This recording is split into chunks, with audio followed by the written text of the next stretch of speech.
జనని ప్రేక్షకులకు నమస్కారం. ఇప్పటివరకు మమ్మల్ని ఆదరిస్తూ వస్తున్న రైతు మిత్రులందరికీ ధన్యవాదాలు. ఈ రోజు వీడియోలో భాగంగా మనం పత్తి పంటను సాగు చేయడానికి సాంప్రదాయ పద్ధతులు కాకుండా ఇంకా వేరే పద్ధతులు కూడా ఉంటాయా? అసలు ఈ అమృత విధానం అంటే ఏంటి? అమృత విధానం వల్ల కలిగే ఉపయోగాలేంటి ఇవాళ తెలుసుకుందాం. పత్తి పంట కేవలం తెలుగు రాష్ట్రాల్లో మాత్రమే కాదు, దేశమంతటా ప్రధానంగా పండిస్తున్న అతిపెద్ద పంట. ఎక్కువ శాతం నేల కూడా పత్తి పంట పండించడానికి వాడుతున్నామంటే నమ్మండి. ఇక విత్తనాలు పెట్టుకునే విధానం గురించి తెలుసుకుందాం. సాలుకు సాలుకు మధ్యలో 4 అడుగులు, మొక్కకి మధ్యలో 2 అడుగుల దూరాన్ని పాటించడం అనేది సాంప్రదాయ పద్ధతి. తెలంగాణ, ఆంధ్రప్రదేశ్ లో దాదాపు ఇదే రకంగా పత్తి పంటను సాగు చేస్తున్నారు. లేదా డబ్బా పద్ధతిలో అంటే 3x3 పద్ధతిలో అంటే మొక్కకి మధ్య 3 అడుగులు, సాలుకు మధ్య 3 అడుగులు దూరం ఉండేలా అన్నమాట.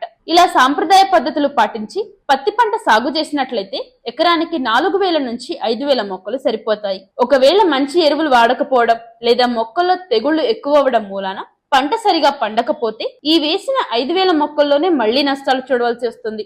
కానీ ఎకరానికి 7000 నుంచి 8000 వరకు మొక్కలు పెంచాలి అనుకున్నా, సాంప్రదాయ పద్ధతుల కన్నా 2 రెట్లు అధిక దిగుబడి కావాలి అనుకున్నా మనందరం ఒక పత్తి సాగు చేసే విధానాన్ని తెలుసుకోవాలి.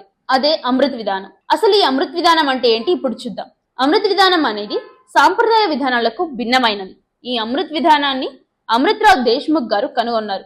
ఈ విధానంలో విత్తనాలు పెట్టుకునేప్పుడు మొక్కకి మధ్య 1 అడుగు ఉంచుకొని సాలుకు మధ్యలో 4 అడుగులు, 6 అడుగులు అంటే ఒక 2 సాళ్లకు మధ్యలో 4 అడుగులు, ఆ తర్వాత వాటికి 6 అడుగులు అలాగా ఆల్టర్నేట్ గా ఉండేలా చూసుకోవాలి.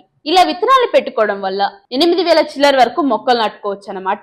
ఒకవేళ మీ నేల చాలా సారవంతమైనది అయినట్టయితే మొక్కకి మధ్య 1 అడుగు ఉంచుకొని సాలుకు మధ్య 5 అడుగులు, 7 అడుగులు ఉంచుకోవాలి. ఇలా అయితే ఎకరానికి దాదాపు 7600 చిల్లర వరకు మొక్కలు సరిపోతాయి. ఒకవేళ మీ నేల చాలా బలహీనమైనది అనుకుంటే మొక్కకి మధ్య 1 అడుగు, సాలుకు మధ్య 3 అడుగులు, 6 అడుగులు అలా ఆల్టర్నేట్ గా ఉండేలాగా చూసుకోవాలి. ఇలా చేయడం వల్ల ఉపయోగాలేంటి అన్న సందేహం మీకు కలగొచ్చు. ఇప్పుడు చూద్దాం. ఇలా అమృత విధానంలో సాగు చేయడం వల్ల సూర్యరశ్మి, గాలి అన్ని మొక్కలకి సరిగా అందుతాయి. ఇలా అందడం మూలాన మొక్కలో ఫోటోసింథసిస్ ప్రాసెస్ అనేది సక్రమంగా జరిగి మొక్కలు ఆరోగ్యంగా ఉంటాయి. కాయ సైజ్ కూడా పెరుగుదలకు సహాయపడుతుంది. పూత రాలిపోవడం చాలా వరకు తగ్గిపోతుంది. అసలు ఈ అమృత విధానం అన్నదాతకు లాభదాయకమైన? సాంప్రదాయ విధానంలో అయితే ఎకరానికి 5000 మొక్కలు పెరుగుతాయి.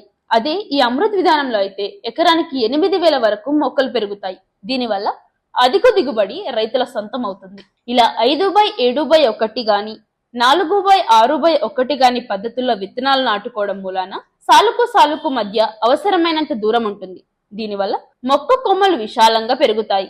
ఒకవేళ ఒక మొక్కకి ఏమైనా తెగులు గాని పురుగు గాని సోకినట్లయితే ఇలా సాళ్ల మధ్య దూరం ఉండడం వల్ల ఆ తెగులు వేరే సాలుకు సోకడం, మొక్కలు పాడైపోవడం జరగదు. అంటే తెగులు వేరే సాలుకు వ్యాపించడం జరగదన్నమాట.